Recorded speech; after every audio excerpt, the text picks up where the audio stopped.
Okay, let's see. I think we should just go ahead and get started here. Welcome, everyone. Thanks for joining us today for the Fireside chat. We're to talk about HVOs today, which is something that some people know about and others, it's a new acronym. So yes, it is an acronym. It's going to add to your long list, but it's a good one. So let's just jump right in here. So let's go through our agenda for today's chat. So first, I'll introduce our speakers. Then we'll go through a couple slides to discuss how HVOs can generate pipeline, then how to build an HVO that thrills your audience, followed by proven HVO models. We will finish out with some time to chat and answer any of your questions. So you can feel free to throw those into that Q&A box as we go here, but we will probably save them for that let's chat portion at the end. Yeah. So with that, I am going to introduce our speakers. So our campfire hosts, I should say.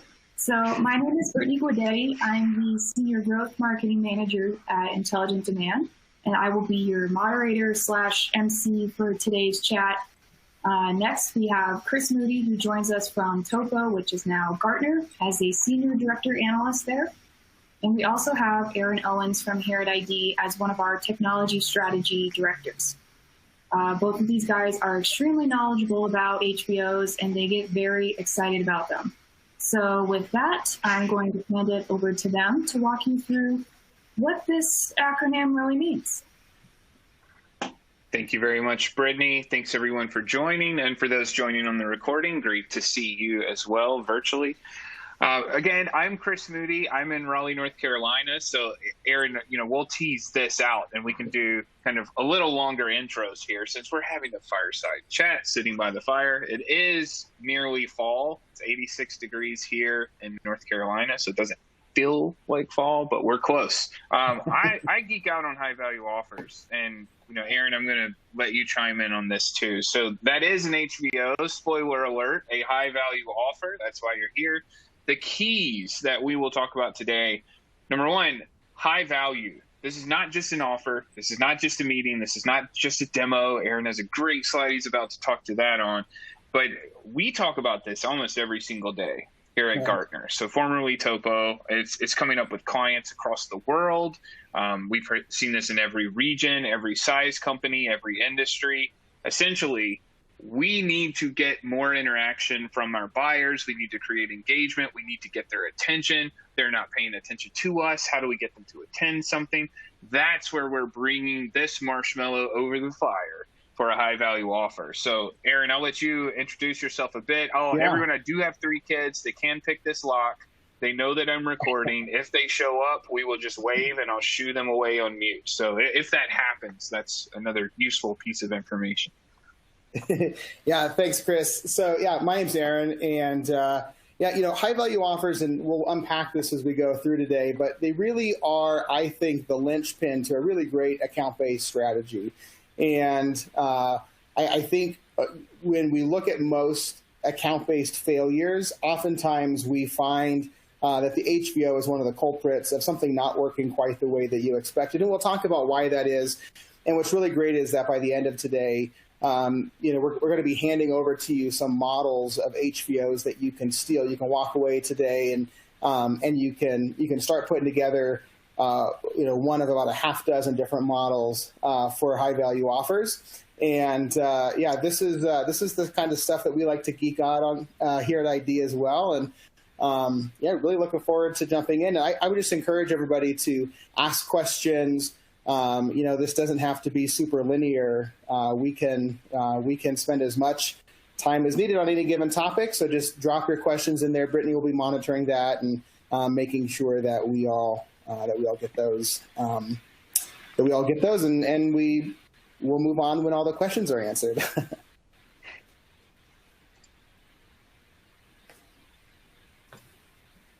All right, sounds good. And one thing before we jump to the next slide, I did notice I'm in Raleigh, North Carolina, and there's an attendee here whose first name is Raleigh. If it's pronounced the same, that's amazing. You should move here. So you could say, I'm Raleigh from Raleigh. I just had to call attention to that since we're live. I mean, that's really cool. I don't see that every day. So, Aaron, I love this slide. Let's jump into this one. I'll let you get started here. Yeah, absolutely. So, when we talk about high value offers, so this is, like I said, one of the biggest linchpin differences. These are one of the linchpins of an account-based strategy, and one of the biggest differences between demand generation and account-based. And I want to talk just real briefly about why that is. So when we're thinking about our demand gen world, we're talking about reaching out to a really big audience that we are trying to cull down to a small number of highly qualified, interested prospects who are ready for a chat with sales, right? And we've all learned over the last 10 to 15 years how to do that. There's some best practices around how to do that. We're trying to generate marketing qualified leads and all that stuff. We really are trying to act like a lighthouse that's attracting people in from the fog, essentially. And in that world, if you were to get 1% of that huge audience to sign up for a demo, you would be promoted and the most in-demand CMO in the world, right? So it would be a huge success. On the account-based side, however, if you were to get, let's say you start with a target account list of 100 accounts, if you get 1% of those 100 accounts to sign up for a demo, you're probably going to get fired. So very, very different requirement. And also the audience that you're talking to, you aren't trying to find the few who are ready to buy. You are trying to meet everybody in that audience where they are now and get them engaged and then help nurture and move them down that buying cycle. And the high value offer really serves as a bridge to be able to do that. It meets people where they are in that buying process and helps get them ready for a demo, get them ready for whatever that first normal piece of your sales process is. So that's really why high value offers are important in an account-based strategy. Yeah, I like that a lot. And, my brain naturally goes to the fact that many of us have grown up in demand generation. So most of us here, if we're in marketing, we've come through where we cared about leads and marketing qualified leads. And the offer that many of us are used to, and Aaron, you were hitting on this, we're sending people to a form. We're trying to get them to transact, to give us information, and then we'll send you something great. Content marketing, inbound marketing, right? The rise of those industries came from demand generation, where we're trying to get a big audience to a page, give us some information, we'll give you something of value. And even the terminology here, when we say high value offer, this is one thing that you'll see throughout the time that we have today. We're not really talking about a piece of content in most instances. We're talking about spending time together, solving challenges, being focused on the buyer. And that's the biggest mental shift that I would stress for any marketer or seller that's listening to this. We're actually talking about not just sending something, not taking something we have on the shelf, but creating a better experience to solve important challenges, to mission critical priorities for your buyer. And that's a bar that high value, we'll hit on this more as we go, but we really have to come up to the bar of high value, not just exceeding expectations, not just sending something we think that they will use, but how can we create a more engaging time together, whether it's 30 minutes, 45 minutes, half day, it doesn't matter. Yeah, I love what you said about engaging. I think that's really the critical piece. And I know we're going to dive deeper into that, but I think that's the word to listen for here. Engaging. How do we get engagement? That's right. That's right. Yeah, that's a huge one. And, to that, before I even talk to this slide, I think the point that you just made, Aaron, is a very important one. In many instances, we've all, Aaron and I, Brittany, we are in account-based all day, every day, in addition to many other things. But in account-based, a lot of folks will say, how do I measure success? What's the first measure of success? And literally the first thing is creating engagement. So when we talk about that, if we don't have engagement, we can never get to creating opportunities, closing revenue, all the ultimate successes of account-based. And that's why a high value offer is so important. So this is the definition slide. We're going to call attention to a couple things here, and then we'll talk through this. And if Aaron has an example, anything he wants to add here. But a high value offer, it's literally an interaction. So that's code for meeting. Okay, this is meeting with someone. But a high value offer is an interaction that provides such unique and timely business value that it compels a prospect to engage. A couple words are highlighted here. Number one, unique. We do not want this to feel like something our competitors can do like that. It needs to feel differentiated. It needs to feel specific. It needs to feel like you care about what I'm trying to solve. Number two, timely. We have to base this on current mission critical priorities. And they could change. They could change weekly. They could change monthly. How different are they now than February 2020? Very different. I would venture to say, much less a month ago, 3 months ago, right?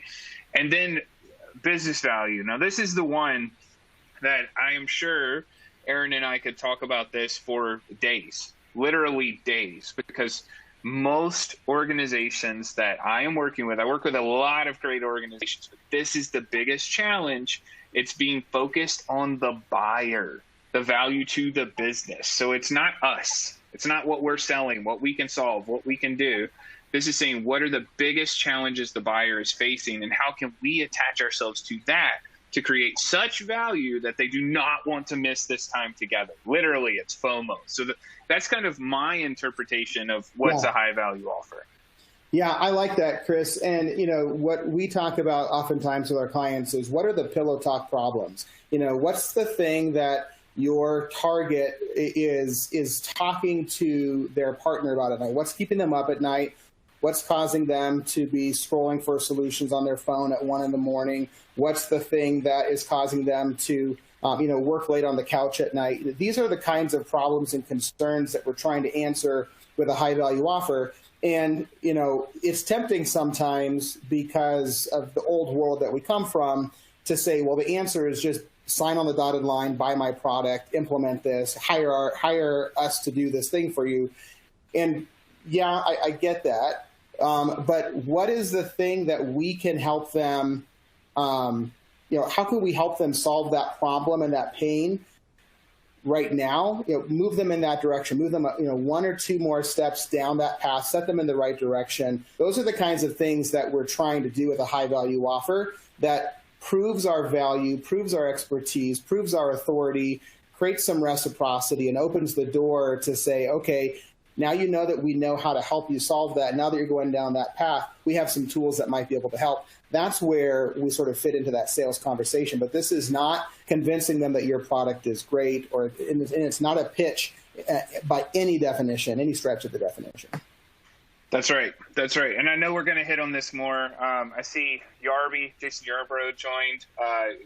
Hey, Jason, congrats on the new gig. I mean, one thing I actually saw his name and it reminded me too. I mean, this does not replace everything else we do in marketing. This is not replacing swag or sending something to someone's office or doing events or all the other tactics and channels that we're going to execute on. This is in addition to, and I like to think that we're funneling towards this, but let's spend a little more time on the buyer-centric nature. I know that this is a big one for us, Aaron. Yeah, absolutely. And you've kind of pointed to this, Chris, a little bit around really thinking about what's the overlap of the business value. Again, this is not business value to us. This is business value to the prospect. So what is it that they are trying to accomplish right now? What are the pains that they're facing? What are their goals? What's happening in the next 60 to 90 days at their business where they're trying to get answers to questions? They desperately need some sort of expertise or guidance based off of that business, to create that business value. And it's timely. Like I said, it's 60 to 90 days. It's what are they thinking about right now? This is not trying to convince them what their long-term strategy should be or anything like that. This is literally solving a problem that they are facing now, and that is going to move the needle for them in the immediate future. And then engaging, Chris, you talked about this isn't a piece of content, right? This is not the best ebook you've ever produced. This is not even the best webinar you've ever produced, although webinars can be engaging. Really what we're talking about is a deeper level of engagement where we are having an opportunity for back and forth where the entire experience is unique to each participant. Each account should have a unique experience. Now, there are times when an HVO can have multiple prospects on it at once, but there are ways, and we'll talk about this here in a little bit, there are ways to make that experience unique to each account. And it should be two ways. It should be engaging. It should be a conversation. That's exactly right. That's exactly right. We don't want it to feel like a ho-hum webinar. Same as this, right? If we join and we sound like Ben Stein reading the phone book, right? That's not what we're going for. Hopefully that reference is not too dated now. But, one thing, the buyer-centric piece, right? Just to provide an example, I have had workshops on high-value offers where a sales leader or a marketing leader, I've had both, they say, how do I become buyer-centric? Like, how do I know what the buyer challenges are? And the answer for that usually is you have to talk to them. You literally have to talk to your buyer and figure out what their challenges are. We can't just predict. We may know, but we have to talk. But here's a bad example. This was one that I had. But the buyer challenge was they need a trusted partner. That's not a buyer challenge, right? That's a very common thing. Like, obviously, we want to trust who we do business with. Here's a good one. I pulled this up on my monitor. Literally, here's the buyer challenge. There are multiple, but it says, this account is struggling with profitability and revenue growth. They have wireless competitive pressure. They're trying to solve data usage and adoption usage because they need to maximize what they have. It's a highly competitive industry. Insert specific country. The government is expanding coverage and access. Like, those are specific buyer challenges where that particular seller has talked with that account, and that gives us the ability to say, hey, taking into account these challenges, which are the most important, which can we help to solve and work together? Yeah, I think that's great. Getting that information from your buyers to be able to look for, these are the pains that they're having, these are the challenges they're experiencing. We can't maybe solve all of them, but what are the pieces that, where there's an overlap of that business value, timeliness, that engagement, and where we can actually bring real expertise? What are we legitimately an expert at? Or where can we source that expertise to try to help solve that? Love it. Love it. This is one of my favorite slides. I'm going to talk to this first. The doneness of the marshmallow. That's what Aaron and I were talking about when we were rehearsing this with Brittany. So, one of the things that we both want to stress here, right? We have different types of high-value offers. Right. So we can do a scaled high-value offer that's going to have lower relevance, and it's not going to be as exclusive. That is a thing. If we're going after thousands of accounts, we can do that. But where we like to focus first is up and to the right, like any quadrant you may see. Pun intended. I work at Gartner, right? Like any quadrant you see, like we are trying to be up and to the right. But that's where we can be timely, relevant, and difficult for others to replicate. So everything Aaron and I have been talking about, that is literally the sweet spot. So if we're doing one-to-one or one-to-few, so if we're going, one account at a time, or 5 or 10 or 15 or 20 accounts at a time, and it's not, hey, we have 3,000 target accounts that are all the same priority. We are trying to be very specific and put the high value and high value offer. And that's the test that Aaron and I have talked about this a lot, but we see a lot of folks who are calling something a high value offer, and it's not really a high value offer. Yeah, that's right. It's usually, like I said, the best ebook they've ever had. Yep, that's right.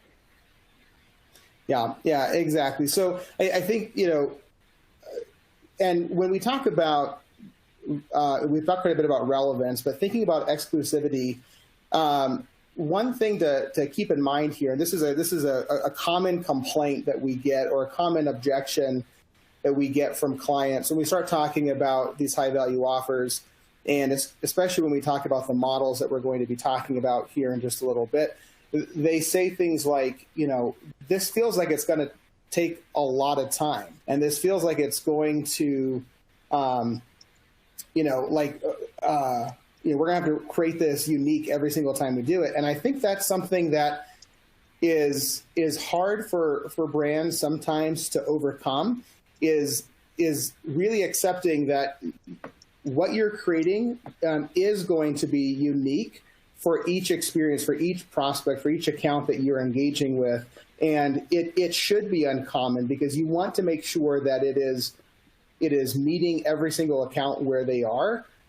It's relevant to them. It's relevant to their specific situation, their market. It's timely. And others can't replicate it because, truthfully, most companies, most of your competitors won't want to be investing the time necessary to do this.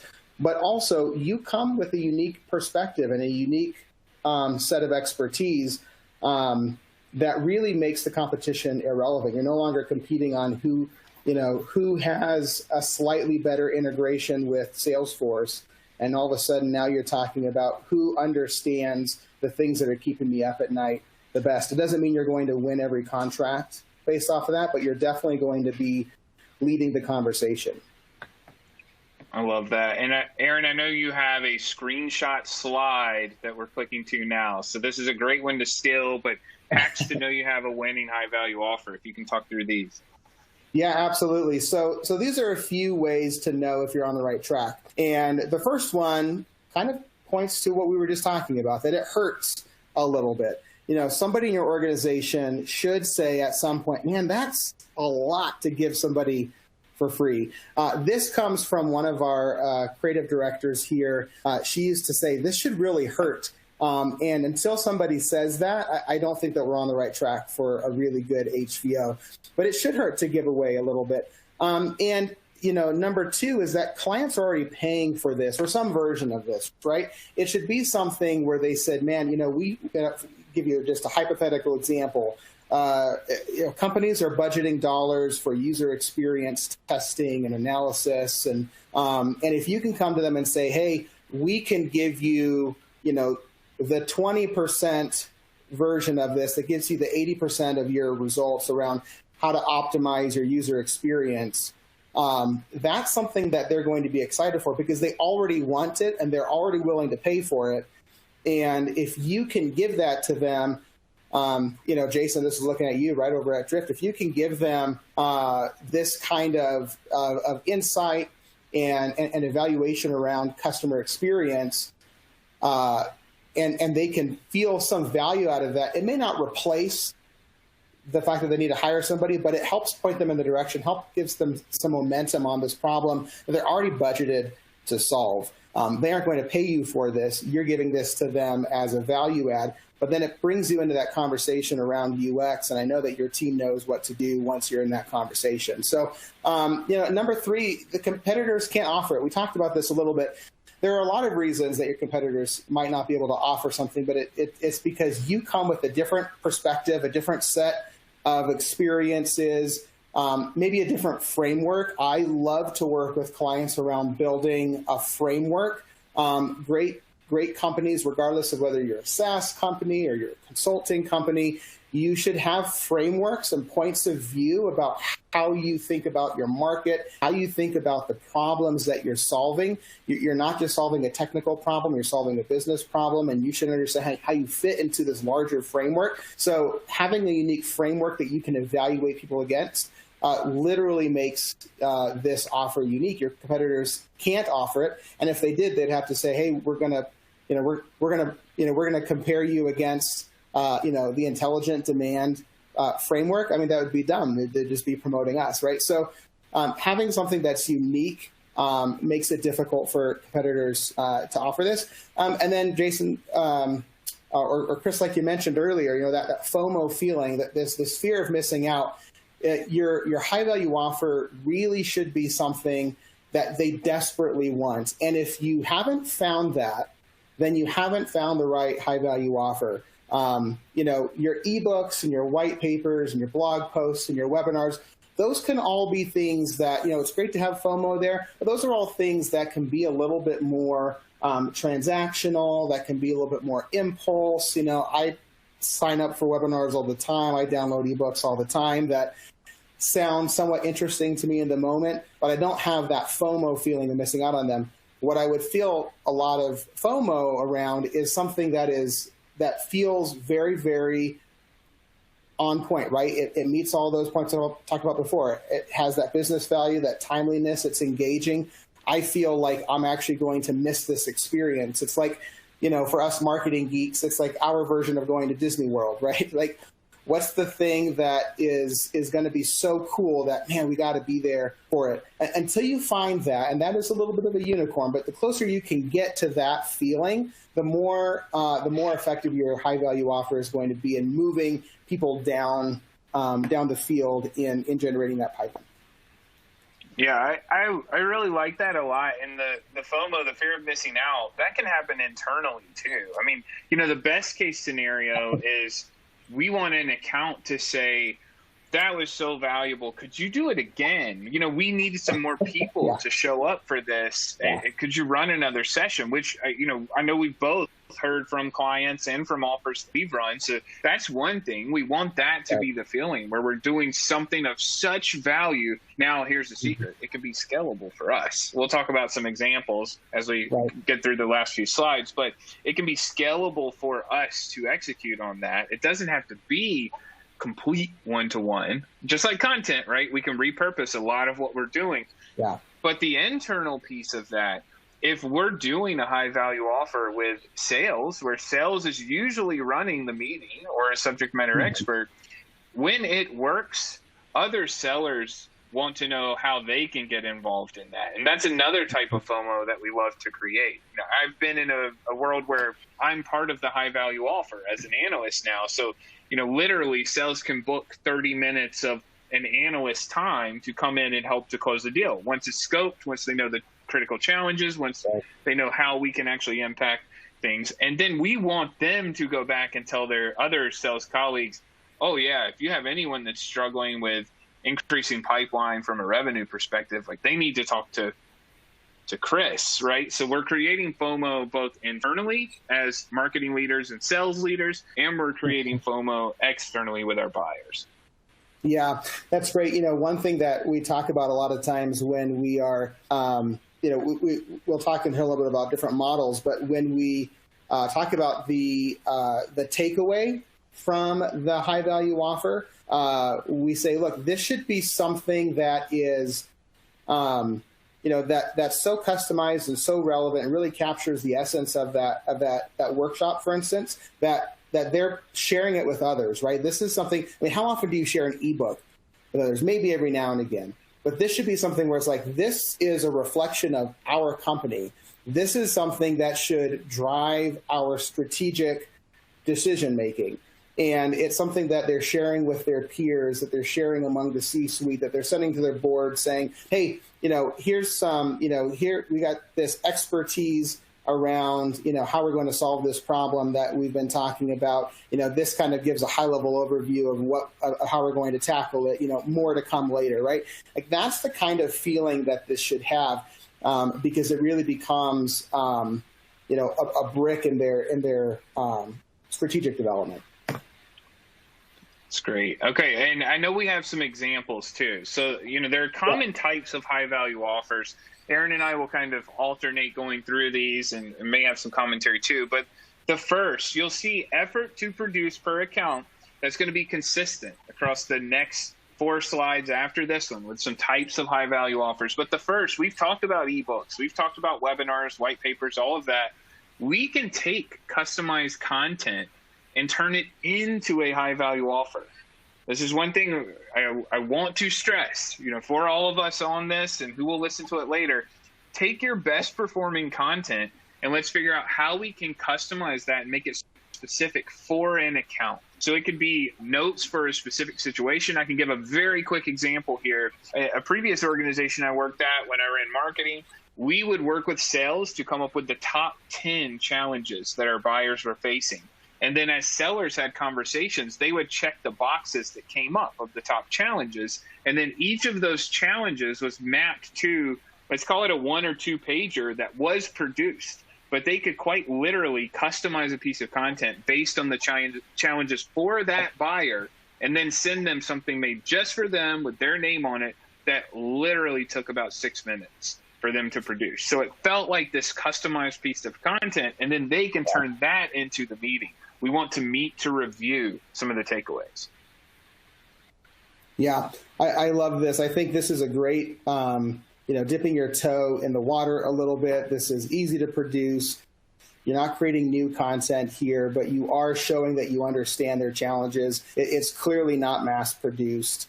So it feels very personalized. And that's again, one of the keys of this high value offer.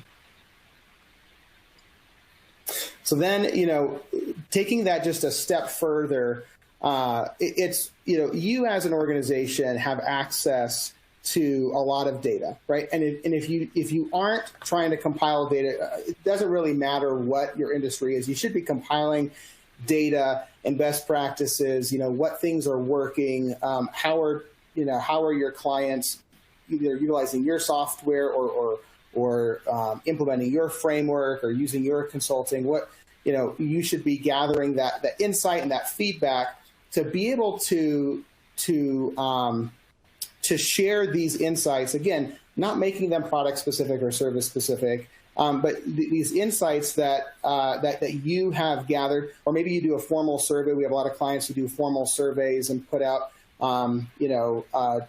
digital user experience surveys and things like that. Taking this data, this exclusive data, and your perspective on that data and on that experience, and really customizing it similar to how we did with the content, but this is a little bit more effort. This is taking that and really dialing in the few benchmarks and the few use cases and the specific applications to each target account of that data. So it's a step beyond using existing content, but it's really synthesizing that content then and kind of creating something new that's beyond just this blog post, this white paper, et cetera. And it's saying, here are the specific call outs and the specific things that we think apply to your organization. Love it. We're ratcheting up the effort here, so only a couple left, and then we'll jump into questions. But the next, so a little more difficult to produce per account, but an exclusive peer event. So this is happening a ton now, even in person. Yeah. That's one thing that we can stress. This can be virtual, this can be in person. But I love the last piece. I'm going to skip to that first. Interactive, think Zoom meeting, not webinar, right? Like we're on a webinar. We want this to feel like a small group virtually or in person. But this is where we can elevate the exclusiveness by inviting a small number of folks, usually high level, and we pull them together to talk about the same problem. They can share insights. They can have a peer who's facilitating or hosting this. We have done these for years, and they always work really well. So we're trying to facilitate conversation. We're trying to get peers talking to each other and make it a safe environment to discuss challenges. And this can be brought to you by specific organization. We don't have to sell. We don't have to be pushy, but we can host something that's extremely important and valuable for them to meet peers with the same challenges. Yeah. And I love this as well. And we've seen this work really well with a lot of our clients. It is harder to produce than those other two content pieces, but of the event type offers, this is one of the easiest because it doesn't require a lot of content production or planning up front. It really is finding, having a specific topic, maybe finding one or two experts or peers to share their brief perspective, but then opening it up for conversation and really saying, treat this as your mastermind. Bring your challenges, bring your thoughts, bring what's working well, and let's dissect it and discuss it as a group. So works really, really well. One sort of hack that I would suggest here is that, attending this event is certainly valuable, but think about how maybe having a presentation role at this event is even more valuable than that. So if you have a specific account that you're trying to build a relationship with, inviting them to be interviewed on a podcast or to come and be one of the featured presenters at an event like this feels it's a high honor because it feels like it because it is a high honor, right? You really are showing that you respect them and you are starting this conversation and building a relationship, not around your product, but around this shared interest, which, you can then pivot to to a sales conversation if and when it feels appropriate. So there's a lot of ways to maximize the value of an event like this. Yeah, those are great, especially because it helps people to grow in their careers, right? I love that. Exactly. So then the next one, this one, the final two are my favorite two. And they definitely take a lot more effort ahead of time, and more effort each time you execute them. They take a lot more planning and things like that. So the first is this audit and diagnostic. So this is essentially saying, hey, we have this framework, we have these best practices, we have these benchmarks from across the industry. We are going to evaluate your organization against those benchmarks, against those KPIs, those best practices, and we're going to give you a report essentially that shows you where you're falling short. Oftentimes we'll combine this one with the next one, so I don't want to talk too far ahead just yet. But this really is something that is very exclusive because you have access to data, and even if it is public data, and a lot of times some of these that we build will be using public data. We'll use Gartner data, we'll use other public reports, but we've consolidated it in a way and built it around a framework that is unique. So it doesn't have to be something where you have to source all of this data independently. You can assimilate data that's publicly available or from other sources as well.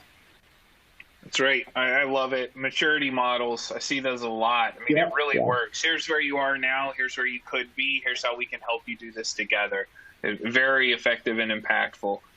And this one, I'm with Aaron. The more effort it requires to produce, right? We always score these when we used to run workshops at Topo. Now I'm at Gartner, but we did a lot of workshops, okay? And this is meta. We did high-value offer workshops. So literally, we would do high-value offers to sell you on high-value offers, to do workshops that were a high-value offer of the high-value offer. But yeah, mind blown, all that stuff. But the big thing that we want to stress here, we can get the right people in the room and solve problems together. And that's what we're trying to accomplish here. So we can bring in our best speaker, our best facilitator. We can bring in an outside expert, whatever we need to do. But we're going to take the biggest mission critical problem or priority to an account and work through it together. So this could be one-on-one. It could be in a small, intimate group that comes together.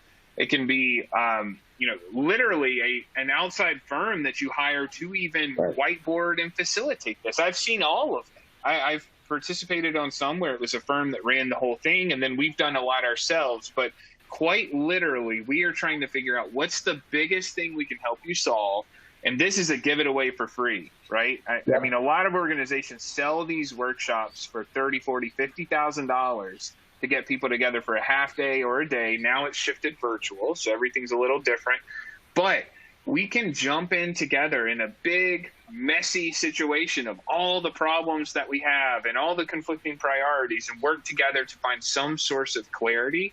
And this allows us to build tremendous relationships and show the value we can bring to a business. So I think that's why you'll see two marketers geeking out on the hardest to execute. But the score that I was talking about, how we would score these, we would look at effort versus impact. Right. That's how we would look across all high-value offers. So yes, is this high effort? Of course, but it's extremely high impact. And that's where we can use this in our mix. Yeah, I mean, this really is them bringing you into their inner circle, right? And as you can imagine, I think every salesperson in the world would, knows intrinsically how valuable it is to be an inside trusted expert when you're trying to sell them. It doesn't matter what you're trying to sell them. And that's really the goal of all of these HVOs. But I think this strategy session, this workshop really is the best example of that because like you said, you're getting in the room with them. They get to see how you think, and you get to qualify them too. That's the other thing. They're sharing all this information. They walk away with a lot of great insights and next steps and solutions to their pillow talk problems, but you walk away with a wealth of information about what those pains are, how to approach them. So there is sales value here outside of just creating that highly engaged relationship. You now know everything about, you know exactly how to sell them what you sell, and so that's really valuable. I like to just sort of the final hack on this. I like to combine these last two pieces together, where we have that audit or that diagnostic, where we are evaluating them against best practices or their peers or whatever that is, and then having a strategy session or a workshop where we help them develop. We usually pick like three. Like, what are the three main takeaways? Like, what are the three biggest gaps? And what's the way to close those three gaps? Like, what's the lowest hanging fruit for closing those three gaps?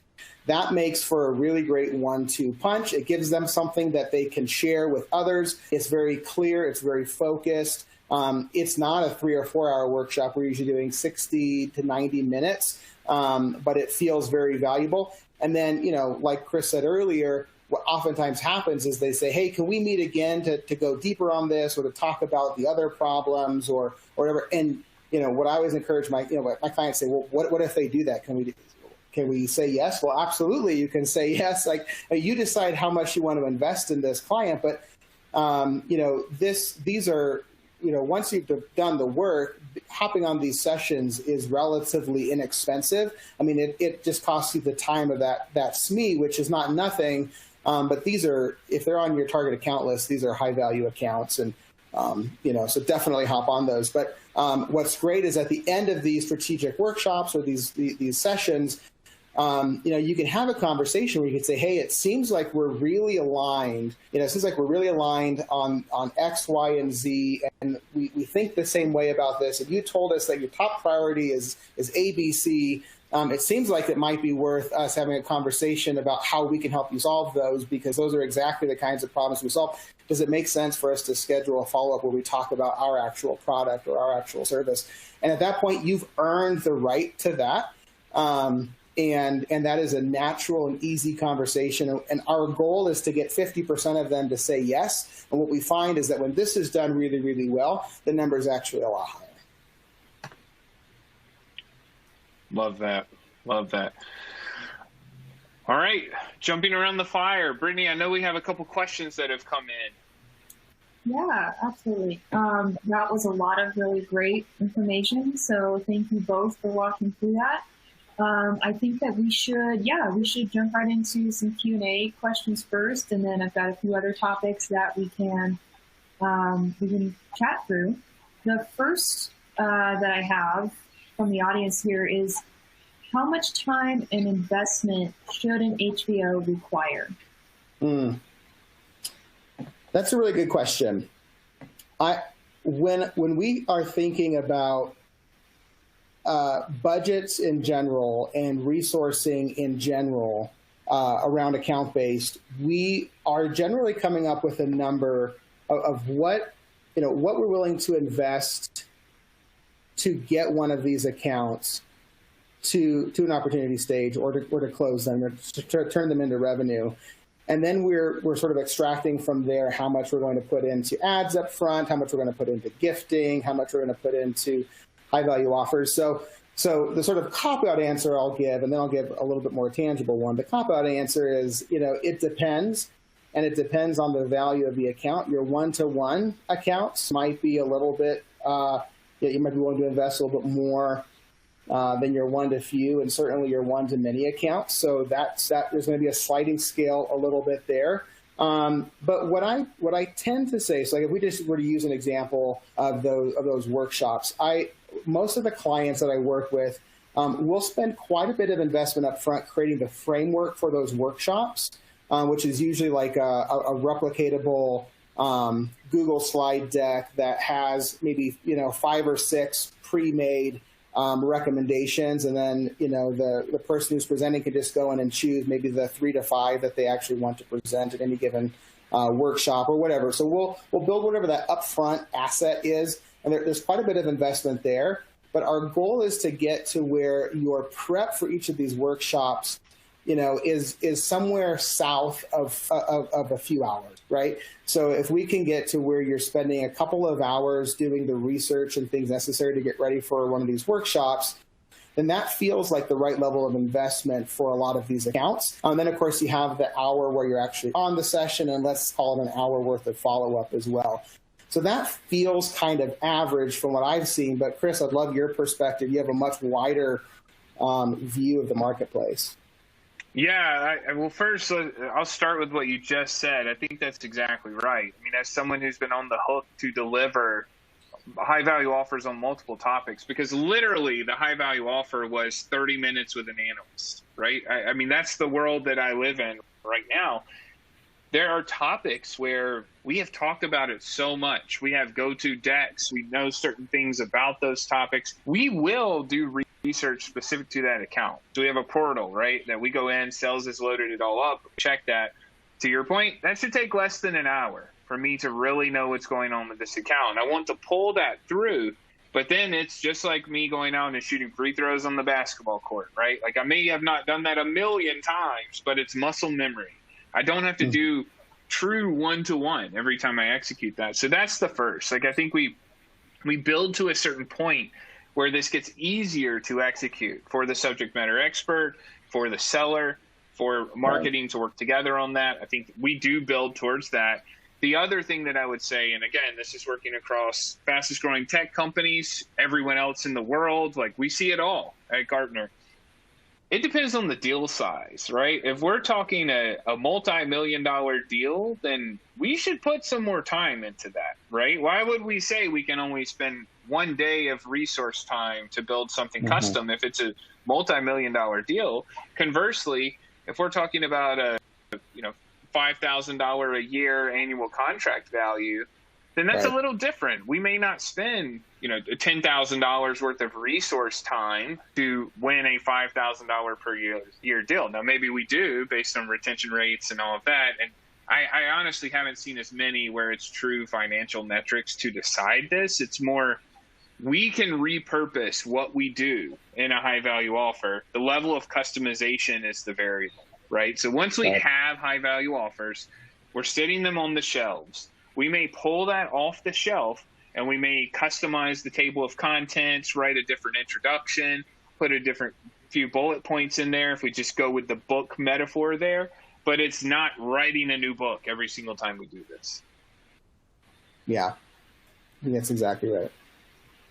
Yeah, it's a really good answer. And it actually kind of leads into a different question that we have, which is, how many HVOs should you have, and do you tier these based on the priority level of the account? And it sounds like you do, but I'll let either of you answer. Yes and yes. How many should you have? Yes is my answer. That many. Now it's going to vary, right? We would start with one. That's what I would tell you. If this is Acme Inc., I would say start with one, do it really well, do it for the highest value set of accounts, right? So let's try to find a small number where we could group them and run the same type of high value offer. Start with one. We may end up with an infinite number because we can figure out the scale piece. This is repurposing content in a new form. That's all this is, right? Now, that said, based on priority, we may have some that are true one-to-one, right? Literally, and that's completely fine. We may build a new workshop. We may build a completely new audit because we see this new vertical is going to be important. The end should justify the means, but the tiering, absolutely. Yeah. And that's kind of the marshmallow slide that we referred to. If we jump back to this slide here. So, depending on how important the account is, and by important, I mean usually dollar value, right? Now, there may be different criteria. Maybe we're in a phase where we just need net new logo growth. We may make some different decisions based on that. But if we're just focusing on dollars, then the highest value is going to be top right, the sweet spot that Aaron and I discussed. And then we may say we're going to roll this out to a subset of our demand generation audience, not just account-based, roll it out to a high number of accounts. But we have to turn the intensity dials down on customization, resources involved, all of those things. So we do want to tier them. We want to match it to priority. And to Aaron's point earlier, I don't know if we would do a custom workshop for an account that is only a few $1,000s of value to us. So Aaron, I'll kind of pass it to you. Yeah, I think that's exactly right. My sort of practical agency brain, I have yet to have a client come to me and say, hey, build 5 different HVOs, here's the money to do it. It's usually, what's the biggest bang for the buck that we can get? And so we're usually, like you said, starting with one and then building from there. You want to have, the other thing I would say is that you want to think about who your personas are, who your influencers are within the account, because you might have one high value offer that really speaks to your decision maker and maybe a key influencer, but maybe doesn't necessarily speak very deeply to to the financial stakeholder or to a technical stakeholder. And there could be different high value offers that you bring in for these different personas. And maybe you're presenting something, offering something a little bit different to each of those individuals. And so it may have different HVOs for different stages of the buying cycle, clearly may have different HVOs for different industries, but we would always prioritize those and say, hey, we're going to start with one, we're going to test it, see how it does. We're going to look at the data and see where are we getting stuck, where are we not seeing the kind of results we want, and then what kind of HVOs can we bring to the table. Certainly, we would dial that up and down based off of contract value, though. That's absolutely a given. Sure. Awesome. I think we have time for maybe one more question.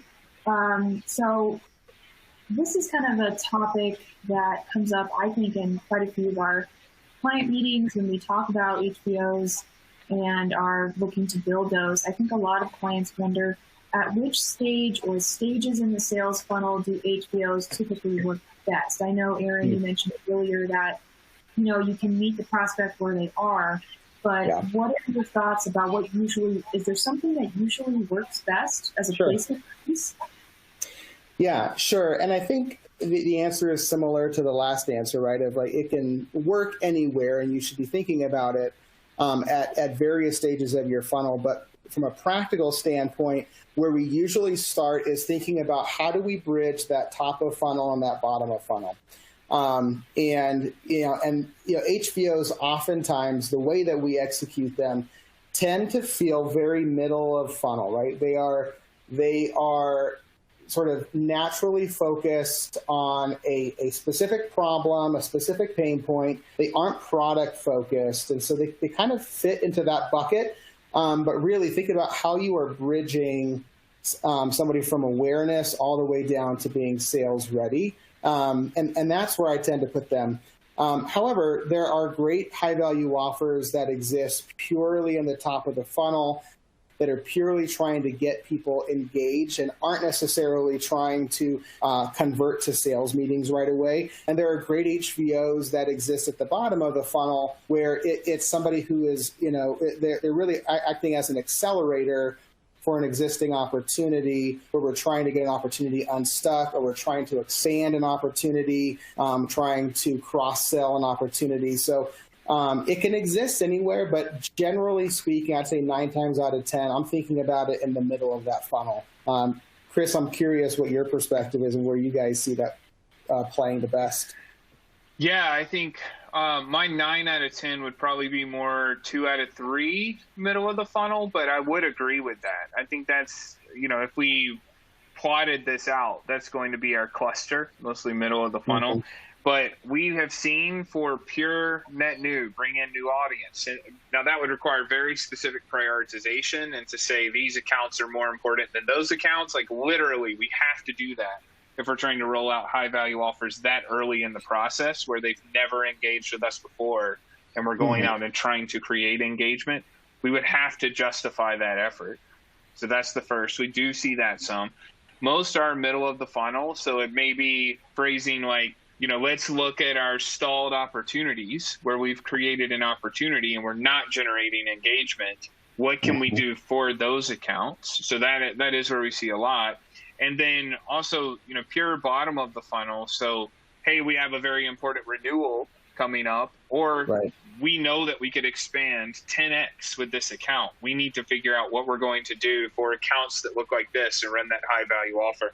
So I would agree. If we had to pick one place to start, it's probably in the middle.